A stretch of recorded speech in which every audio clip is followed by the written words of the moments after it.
کہتی ہیں کہ کیا آنکھیں بند کر کے نماز پڑھنے سے نماز نہیں ہوتی؟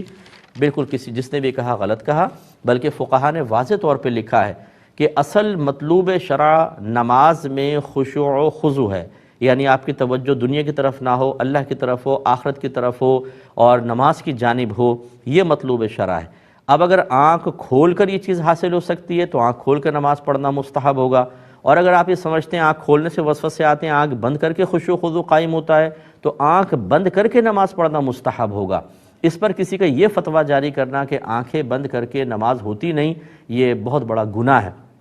میں آپ کو بارہا عرض کر چکا ہوں، جب تک مسئلے کا علم نہ ہو کسی کو مسئلہ نہ بتائیں، کیونکہ نبی کریم صلی اللہ علیہ وسلم نے فرمایا جو بغیر علم کے فتویٰ دے اس پر زمین و آسمان کے تمام فرشتے لعنت کرتے ہیں۔ تو اب مسئلہ غلط بتانا، پھر جب کہا جائے تو یہ آپ نے تو غلط بتایا کہ ہم نے تو ایسے سنا تھا،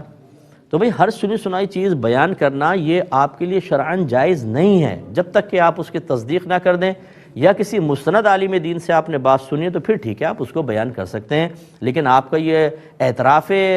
غلطی کرنا، اعتراف شکست کرنا کہ جی میں نے تو سنا تھا بس کسی سے، یہی ثابت کرتا ہے کہ غیر مستند ذرائع سے آپ نے ایک بات سنی لیکن بڑے باوثوق طریقے سے اس کو کسی کے سامنے بیان کر کے ثابت کرنے کی کوشش کی کہ مجھے بڑا مسئلہ آتا ہے، حالانکہ وہ مسئلہ آپ نے غلط بتایا، اس میں کوئی رعایت نہیں ہے، بہت بڑا گناہ ہے۔